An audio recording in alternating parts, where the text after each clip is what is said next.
Clara's life is shaped by the quiet weight of shame, a secret she carries like a heavy cloak that no one else can see. She is a young woman of resilience and intelligence, yet her days are spent in careful vigilance, constantly guarding herself against the judgmental eyes of the town.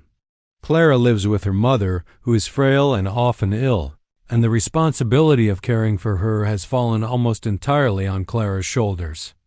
This burden has made her mature beyond her years, practical in her choices, and deeply aware of the fragility of her circumstances. Though she is kind and diligent, there is an undeniable sadness in her demeanor, a cautious distance that keeps others at bay. Her clothing, always modest and somewhat outdated, is more than a matter of taste, it is her shield. Every dress, shawl, and bonnet is carefully chosen to hide what she fears others might judge harshly, a mark from her past that has left her feeling unworthy and exposed. Perhaps it is a mistake she once made, a scandalous rumor, or a personal tragedy that still stings when she recalls it. Whatever it is, Clara has spent years hiding it under layers of fabric and propriety, creating a persona that the town sees as proper, gentle, and unassuming. To outsiders, she is the perfect example of virtue, but in truth, each smile and polite nod requires immense effort, a performance she is weary of maintaining. Clara's home life reflects the quiet desperation of her existence. Their small house is neat but worn, every corner a reminder of scarcity. She rises before dawn to tend to chores, prepares simple meals with whatever ingredients she can afford, and cares for her mother with unwavering patience. Despite the hardships, she dreams quietly of a life where she could be free of pretense, where her true self could be seen without shame or fear. Yet the constraints of her circumstances, poverty, societal expectations, and her own self-doubt keep her bound in this careful routine. In the town, gossip flows as freely as water, and Clara is painfully aware of the constant scrutiny. Neighbors watch her movements, whisper about her interactions, and judge even the smallest choices she makes. In public, she is careful not to provoke attention. She keeps her head bowed slightly, speaks in measured tones, and avoids drawing the eye. Her posture, her mannerisms, and even the way she holds her hands are all part of the intricate mask she wears to protect herself from the cruelty of others. Yet there is an underlying strength to Clara, a quiet determination that refuses to let her life be defined entirely by shame or circumstance. She has learned to survive in a world that often feels unkind, balancing humility with an unspoken courage. This inner resilience hints at the woman she could become if given the chance to shed her protective layers. It is this combination of vulnerability and strength that sets the stage for her eventual transformation. Part 1 closes by immersing the reader in Clara's world, a life of careful concealment, quiet suffering, and unacknowledged longing. Her daily routines, the weight of responsibility, and the hidden secret establish both the stakes and the emotional depth of her character. We see a young woman constrained not just by external circumstances, but by internalized shame, yearning for honesty and connection, yet fearful of exposure. This introduction lays the emotional foundation for the story, preparing the reader to understand why Clara's eventual encounter with Ethan, someone unafraid to see the real her, will be so transformative. The quiet rhythm of Clara's life begins to shift with the arrival of a stranger in town, a man named Ethan, whose presence is as commanding as it is mysterious. The townspeople notice him immediately. He rides into the small, insular community on a strong, chestnut horse, his posture confident and unhurried, giving the impression of someone who is used to calling his own shots. Unlike the other residents, who are bound by gossip, propriety, and expectation, Ethan seems to belong to a different world entirely. He purchases the old, abandoned estate on the edge of town, a sprawling property that has been left to decay for years, and the curiosity of the locals is instantly piqued. Clara first hears of Ethan in snippets of conversation at the market. Women whisper about his appearance, speculating about his wealth and motives, while men nod respectfully at his obvious competence and quiet authority. For Clara, these conversations are uncomfortable. She has spent her life observing the town, wary of its scrutiny, and now this stranger, someone who exists outside the rules she has learned to obey, arrives with an aura of unpredictability. She finds herself both intrigued and anxious, sensing that his presence will disrupt the delicate balance of her carefully controlled life. Their first encounter occurs in the bustling marketplace amid the smell of fresh bread, livestock, and dust. Ethan notices Clara immediately, not because of her dress or posture, but because of the subtle tension in her movements. Unlike the other townspeople, who glance at her briefly before returning to their routines, Ethan studies her quietly, as if trying to understand the story hidden behind her eyes. Clara feels exposed under his gaze, a mixture of unease and curiosity stirring inside her. She instinctively lowers her eyes and quickens her steps, wishing she could disappear into the crowd. Yet, despite her efforts to remain unnoticed, Ethan approaches her gently, speaking in a tone that is calm, yet imbued with a directness that cuts through pretense. Ethan's interest in Clara is immediate but nuanced. He is drawn to the honesty he senses beneath her carefully constructed exterior.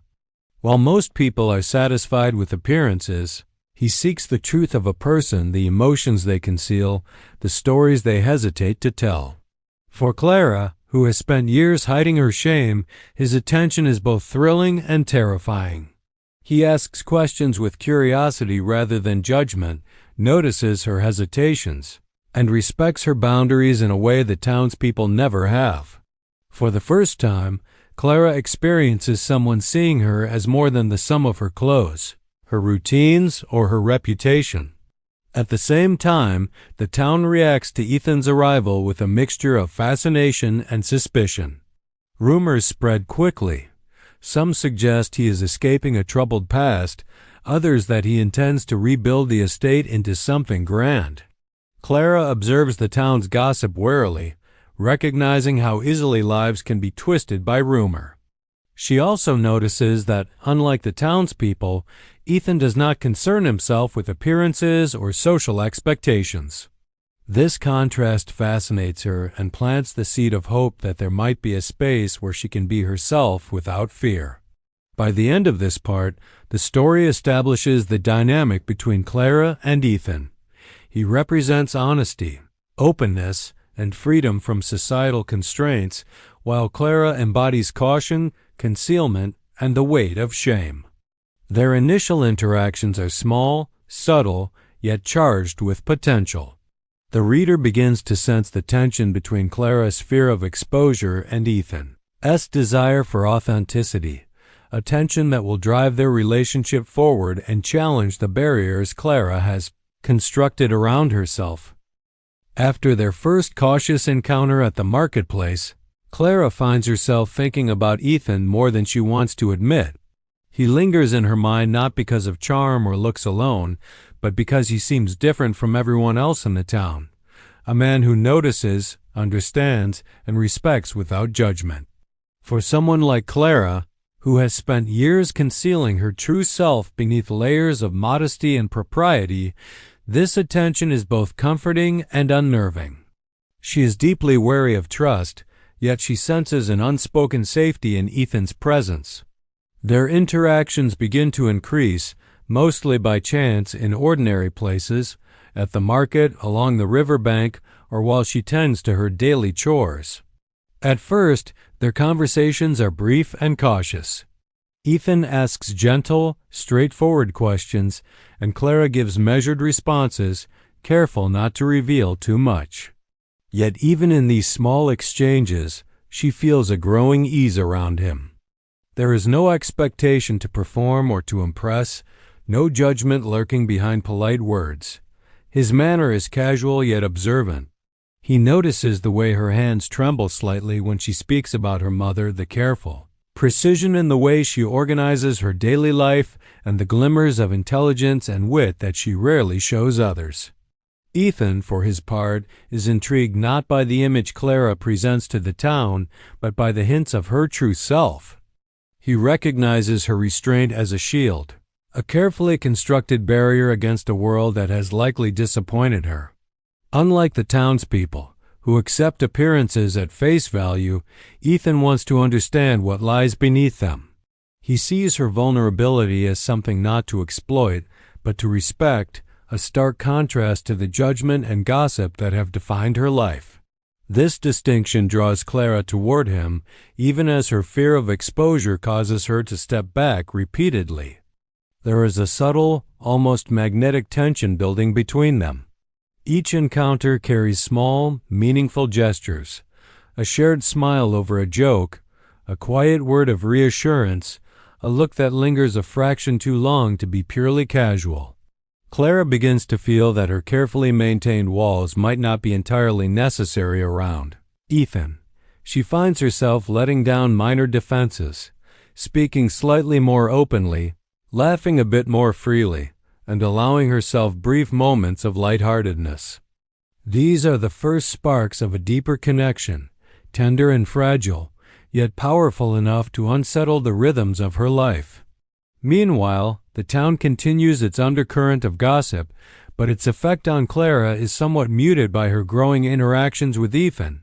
She begins to feel that not everyone's opinions matter equally, that the approval she has long sought from the town is less important than being seen and understood by someone genuine. This internal shift is subtle but significant. It foreshadows her eventual willingness to reveal her true self. Clara is starting to realize that honesty, even in small doses, feels liberating, and that authentic connection may be worth the risk of exposure. Part 3 also explores the contrast between Clara's guarded nature and Ethan's openness. While she has been shaped by fear of judgment, he is unafraid of revealing his own strengths, weaknesses, and emotions. His confidence is not arrogance. It is a quiet assurance that authenticity is more valuable than pretense. Clara observes this and begins to question the necessity of her masks.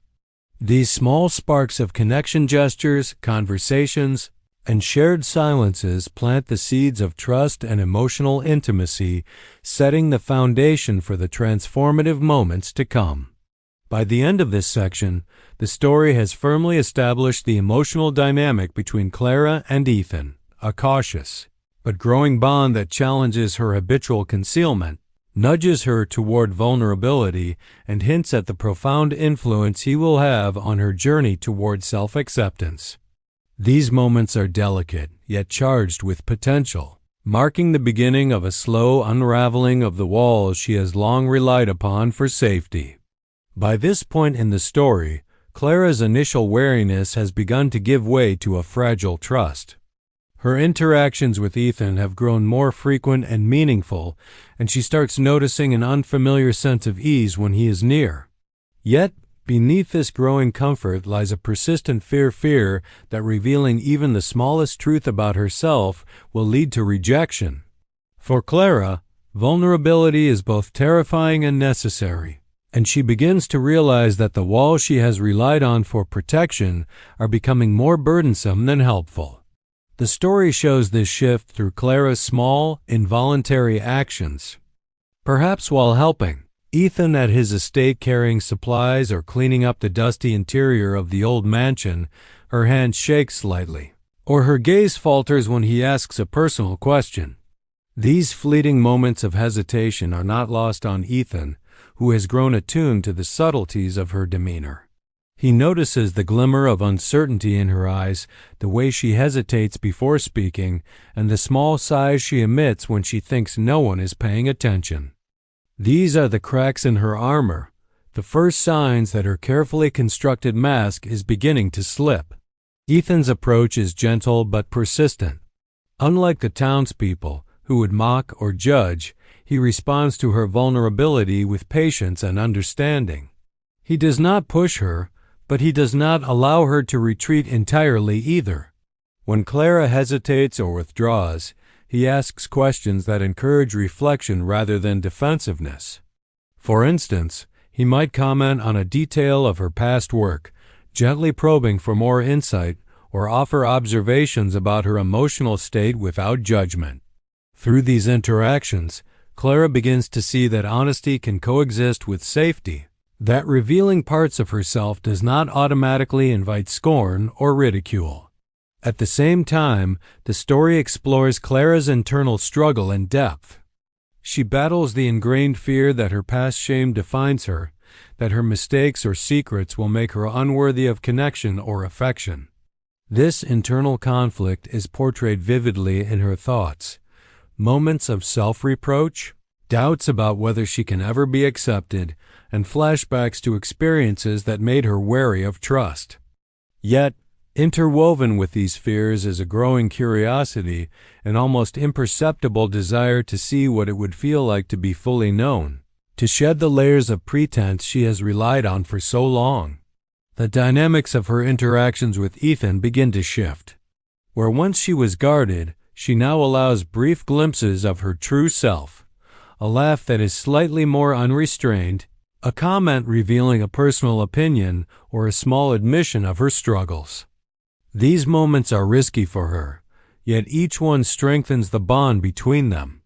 Ethan responds with acknowledgement rather than judgment, admiration rather than condescension, reinforcing the notion that honesty, even when imperfect, is valued more than polished appearances. Part 4 also emphasizes the emotional tension and stakes. Clara's mask may be slipping, but her fear of exposure still looms large. Each interaction with Ethan carries weight. Will he see the parts of herself she has hidden so long and accept them, or will her shame be exposed? This tension drives the narrative forward, creating anticipation and emotional engagement for the reader. By the end of this section, Clara has begun to let her guard down in subtle but meaningful ways. The mask she has worn for years is no longer as impenetrable, and Ethan's consistent respect and patience show her that it is possible to be vulnerable and still be safe. These small cracks in her defenses set the stage for deeper revelations, pivotal turning points, and the eventual transformation that will define the heart of the story. As Clara begins to lower her defenses and allow small glimpses of her true self around Ethan, the quiet stability of her life is disrupted by the town's relentless scrutiny. Small towns thrive on gossip, and the arrival of Ethan, a stranger with wealth and independence, only fuels the community's curiosity. People speculate constantly, weaving stories from minor observations. Why does Ethan spend so much time with Clara? What is her connection to him? Why does he take an interest in someone like her? The whispers are subtle at first, shared in passing behind baskets at the market or in murmured conversations along the street, but they grow louder, sharper, and more invasive as days go by. Clara is acutely aware of the town's judgmental eyes. Every step she takes, every conversation she has, feels potentially laden with scrutiny. Her heart tightens at the thought of being misjudged or misunderstood, and old habits of concealment resurface. She finds herself adjusting her posture, choosing her words carefully, and withdrawing emotionally at moments when she would have otherwise shared a genuine thought. The walls she has started to let down around Ethan feel threatened, as if the whispers of the town could undo the progress she has made in allowing herself to be vulnerable. Ethan, however, is largely impervious to the town's opinions. He moves with a confidence and authenticity that starkly contrasts with the petty judgments of others. He does not dismiss the gossip entirely. He is aware of it, but he chooses not to let it dictate his interactions with Clara or anyone else. His example begins to influence her subtly. She observes his calmness in the face of rumor, his disregard for appearances, and the way he values honesty over pretense. Slowly, she begins to understand that social opinion does not have to control her life, even as fear and habit tug her in the opposite direction. The tension between personal desire and social expectation is a central theme in this part. Clara wants to be authentic, to nurture the connection she feels with Ethan, but she is simultaneously constrained by fear of public exposure. The story shows her navigating this conflict through both internal and external struggles. She worries about what the townspeople might say if they discover her past. She notices subtle glares or whispered comments, and she fears that any misstep could undo the tentative trust she has begun to place in Ethan. These moments illuminate her inner world, capturing the profound weight of living under constant observation. Part 5 also highlights the emotional stakes for Ethan. Though he is patient and understanding, he recognizes the burden Clara carries. He sees how the town's gossip affects her confidence and her willingness to open up. Through his actions' gentle encouragement, reassurance, and non-judgmental listening, he helps Clara understand that authenticity is an act of courage, not recklessness. Their bond is tested in this context. She must learn to balance the societal pressures with her personal growth, and he must remain supportive without overwhelming her with expectation. Clara begins to experiment cautiously with defiance against these pressures. Small acts, a more candid remark in conversation, a subtle expression of opinion, or a slight refusal to hide her emotions signal her tentative rebellion against the town's scrutiny. These acts, though minor, are significant milestones in her emotional journey. Each one strengthens her courage and nudges her closer to the possibility of being fully honest with Ethan. By the end of this section, the story has created a clear tension between external forces and internal desires. Clara is caught between the oppressive expectations of the town and her emerging connection with Ethan. Gossip acts as both a literal and metaphorical obstacle, forcing her to confront her fear of exposure and weigh the value of honesty over conformity. The stage is now set for a critical moment of crisis, where these pressures and her own vulnerabilities will collide, testing the resilience of her newfound trust. Clara's fragile progress toward openness faces its first serious test in this part, as the external pressures of the town and her own internal fears collide in a moment of crisis. Up until now, she has allowed small glimpses of her true self to show around Ethan, cautiously testing the waters of trust and vulnerability. Yet, the town's relentless gossip, combined with her deeply ingrained sense of shame, begins to threaten a delicate balance she has worked so hard to maintain. The crisis might be sparked by a seemingly ordinary event that escalates unexpectedly, a misinterpreted conversation, overheard by a nosy neighbor, a revealing comment about her past, or a public misstep that exposes a hint of her vulnerability. Whatever the cause, Clara feels the walls she had begun to lower crashing back into place. The fear that her carefully hidden shame will be exposed overwhelms her, and she reacts with instinctive withdrawal. She avoids Ethan, turns down invitations to the estate, and immerses herself even more deeply in her routines, hiding behind the familiar safety of chores, duty, and propriety. Internally, Clara experiences a torrent of emotions: panic, embarrassment, self-reproach, and a deep longing to retreat entirely from the possibility of connection. Her shame, which she has carried silently for so long, feels heavier than ever, pressing down on her with the intensity of years of suppression. She berates herself for letting Ethan see even the smallest piece of her truth, convinced that exposure will inevitably lead to rejection. This moment vividly illustrates the depth of her inner conflict. The desire for authenticity and intimacy is at war with the fear of judgment and humiliation. Ethan, on his part, notices the sudden shift in Clara's behavior and feels concern. Though he does not confront her aggressively, his approach is patient and deliberate. He understands that trust cannot be forced and that the walls Clara has constructed are deeply ingrained.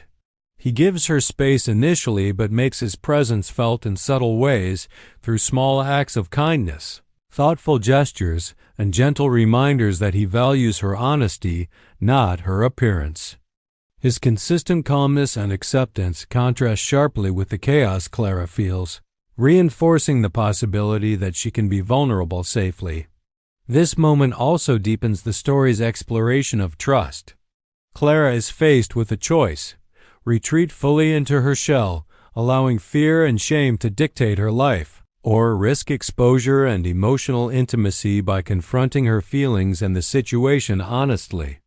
The crisis is not only external, caused by gossip or circumstance, but profoundly internal, as it forces her to confront the long-standing patterns of self-protection that have limited her for years.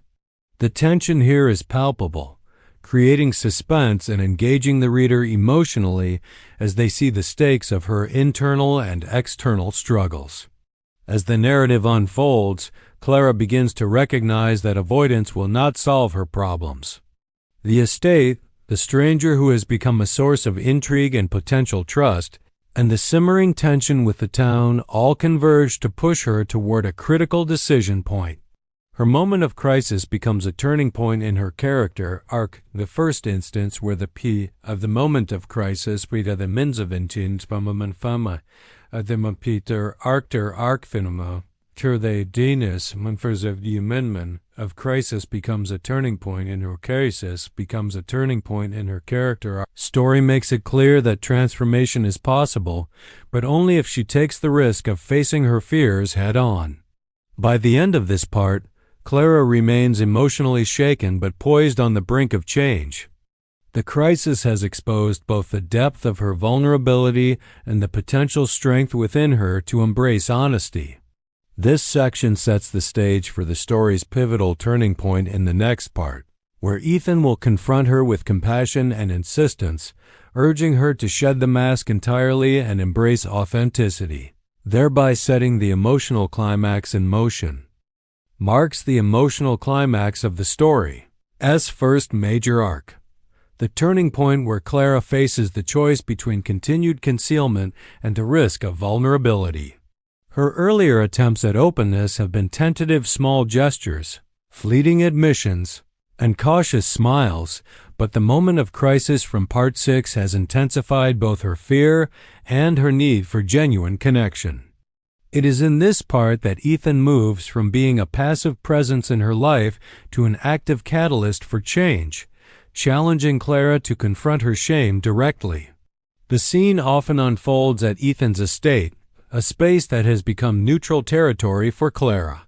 Here, the walls of her past and the town's expectations hold less power, giving her room to breathe, think, and feel. Ethan senses her lingering anxiety. He sees how her posture stiffens, how her hands fidget, and how her eyes dart away when he speaks. Instead of retreating or letting her avoid the conversation, he chooses a bold but compassionate approach. He gently insists that she stop hiding and confront what she has been carrying for so long. In a literal or metaphorical sense, he pulls down her dress, stripping away the layers she has used as armor, not with cruelty, but with insistence that honesty is the path to freedom. This moment is emotionally charged because it exposes both Clara's deepest fear and her longing for acceptance. Ethan does not lecture or shame her. Instead, he communicates a simple yet profound truth. He does not need her to be perfect or polished. "I need honest, not fancy," he tells her. These words resonate with Clara because they affirm her intrinsic worth, independent of appearances, reputation, or the judgments of the town. For the first time, she hears that her value is tied not to the mask she wears, but to the authenticity she has long feared showing. The narrative explores Clara's internal reaction in depth. Shock, disbelief, and fear surge through her, but beneath them lies a trembling hope. She realizes that she has spent her life constructing facades to protect herself from a world she believes will reject her. Now, faced with Ethan's unwavering acceptance, she sees that the very defenses she relied upon have kept her from experiencing genuine connection. Her mind races through memories of shame, of whispered gossip, of moments when she wished she could be seen for who she truly is. Ethan's insistence acts as a mirror, reflecting her own longing for honesty and emotional intimacy back at her. The turning point is not instantaneous. Clara struggles internally, torn between retreating into her old patterns and embracing this rare opportunity for trust. The story portrays her hesitation with sensitivity, highlighting the courage required to risk exposure. This is a key aspect of her character development. Vulnerability is not weakness, but an act of strength. The reader witnesses her taking tentative steps, slowly lifting the metaphorical veil, revealing snippets of her true feelings and speaking truths she has hidden even from herself. Ethan's response reinforces the transformative nature of the moment. He remains patient, attentive, and validating, allowing Clara to take the lead in revealing her vulnerabilities. He provides a safe space for her honesty, demonstrating that love and acceptance are not contingent upon perfection.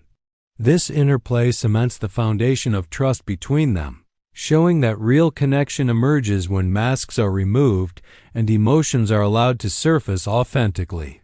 By the end of Part 7, Clara has made a pivotal choice. She allows herself to be seen, not fully, but enough to break the cycle of concealment. This moment marks the emotional hinge of the story, shifting the narrative from guarded interactions and tentative trust to open vulnerability, setting the stage for healing, deepening intimacy, and eventual resolution. It is the crucial turning point where fear begins to give way to courage and shame begins to dissolve in the light of acceptance. The evening after the town hall meeting carried a strange, changed, quiet one that didn't belong to shame or secrecy, but to something waiting to bloom. The sun had set in delicate rose-gold streaks, the sky softening into twilight as if even heaven wanted to be gentle with Lila. She walked back toward the ranch with slow steps, her fingers brushing the fabric of her dress. For once, she wasn't pulling it tighter to hide herself. It simply swayed at her sides, free, unguarded. Cal rode behind her for part of the trail, giving her space but close enough that she could hear the steady rhythm of his horse and know she wasn't alone.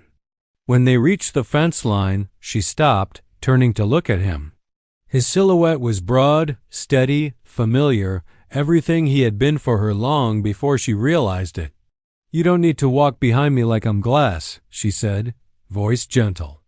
Cal dismounted slowly, boots touching the ground with a soft thud. "I ain't guarding you," he answered.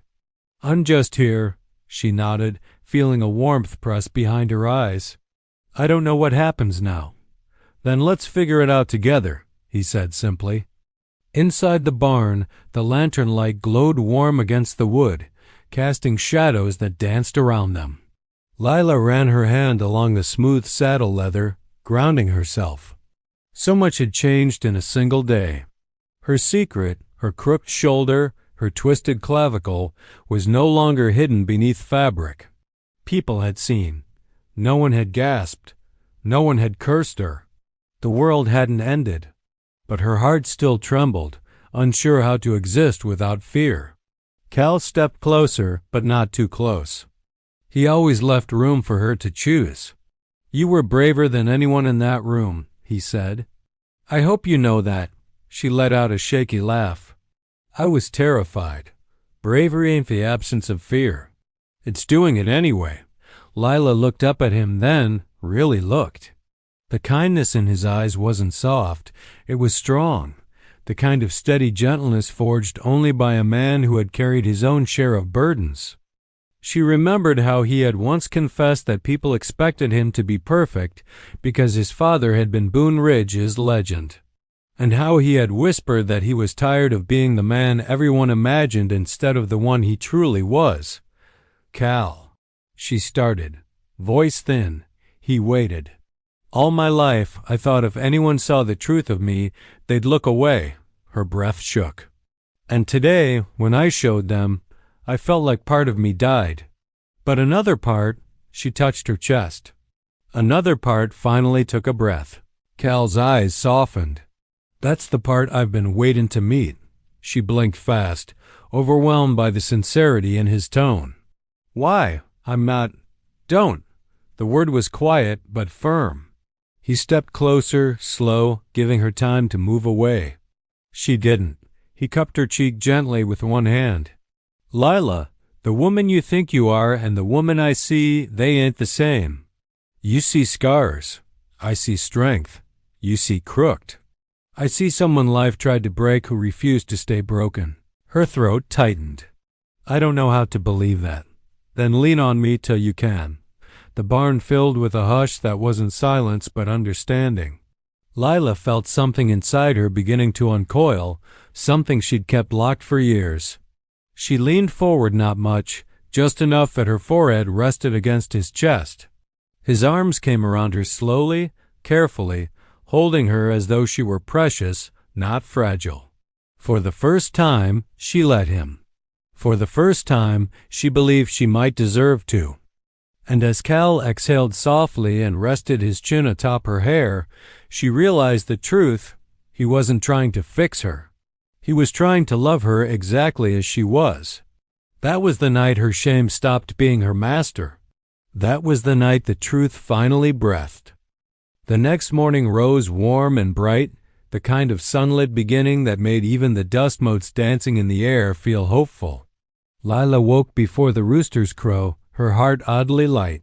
For the first time in years, she didn't reach for her dress with frantic fingers. She didn't tug the neckline high or adjust the shoulder seam just so. Instead, she sat on the edge of the bed, letting the early dawn brush gold across her skin. Her shoulder crooked, uneven, familiar was just there, a part of her.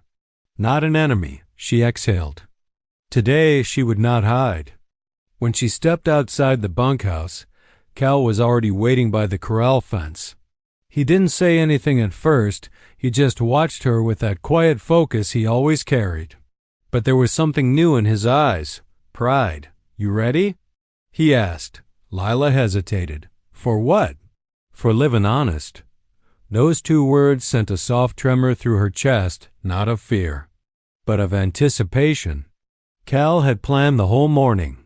He didn't tell her outright, but Lila realized it when she saw the group of ranch hands gathering by the barn men and women she worked beside every day, people she respected but had always kept at arm's length.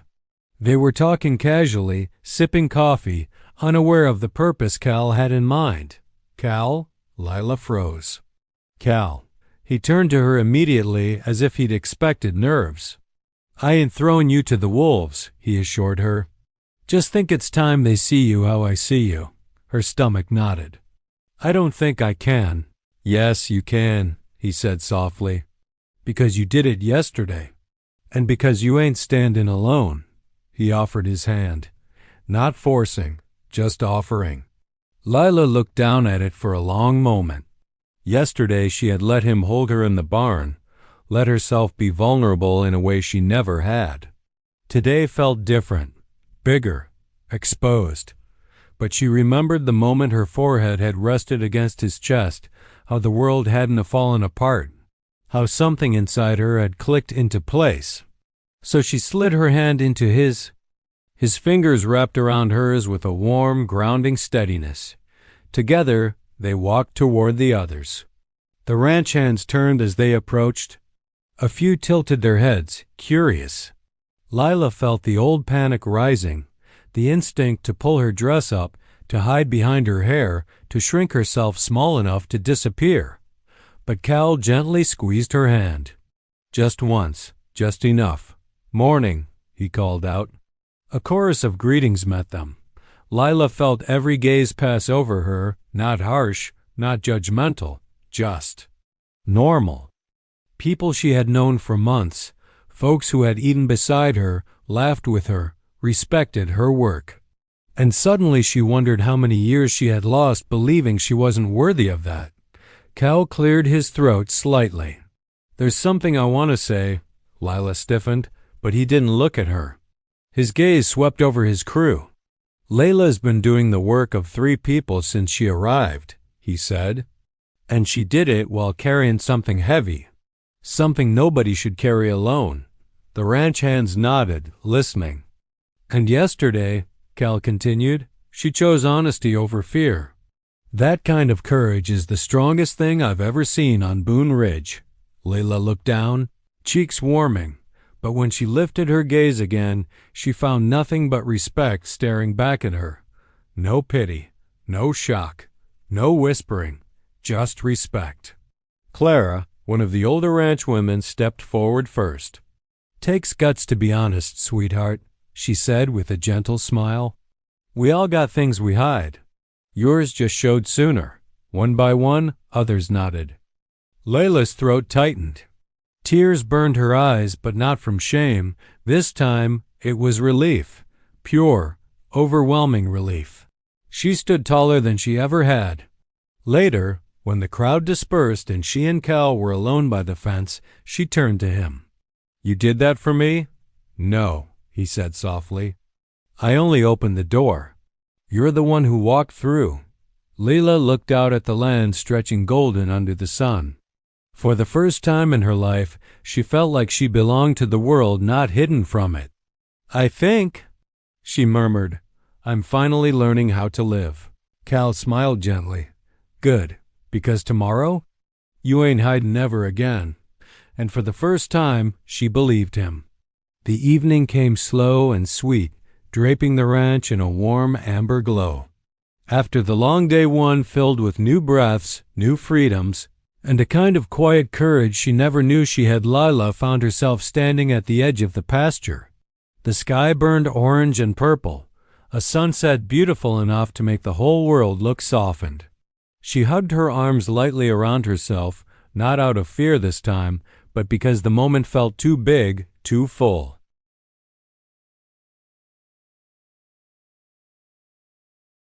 She felt seen, accepted, like she had stepped into a life she had never believed she deserved. Footsteps sounded behind her. Cal.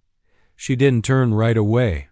She knew his stride now, the steady grounding rhythm of a man who carried storms quietly and sunrises honestly.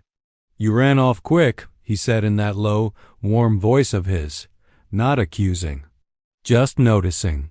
Lila smiled faintly. "Just needed to breathe." "Fair enough." He stood beside her, hands resting lightly on the fence. For a moment they watched the sky fade into deeper purples, the crickets beginning their nighttime choir. The world was settling, but inside her, something was waking. She inhaled deeply. "Cal, everything that's happened? It feels unreal." He turned his head slightly toward her. "Which part?" "That people looked at me and didn't turn away. That you—" her voice wavered. "That you stayed."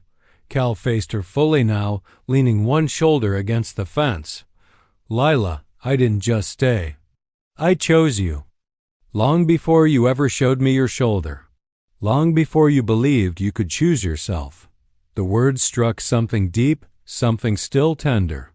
"I'm not perfect," she whispered, a habit she was slowly breaking but hadn't fully escaped.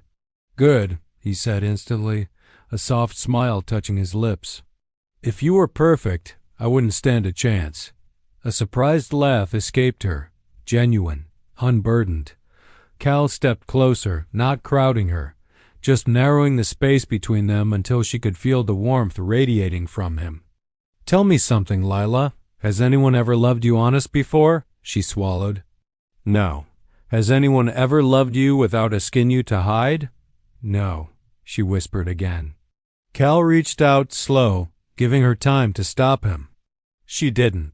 His fingers brushed the side of her dress, right where the fabric usually sat stiff and high to conceal the crooked line of her clavicle.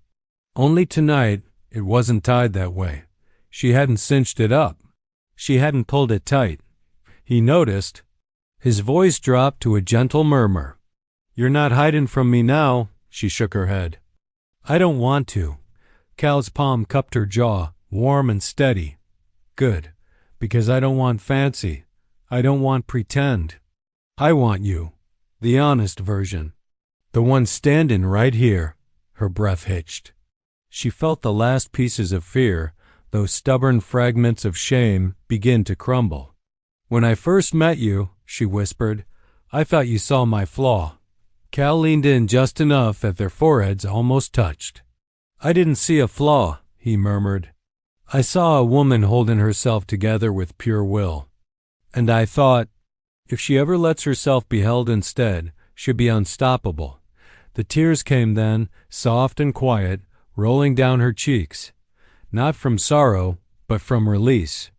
She lifted her chin, meeting his gaze. Cal, I think I'm ready. For what? He asked softly. For someone to love me. He exhaled, shaky despite his strength. Then come here, and when she stepped into his arms, it wasn't cautious or hesitant. It was whole, true, honest. She rested against him without shrinking, without adjusting her dress, without folding herself into smaller shapes.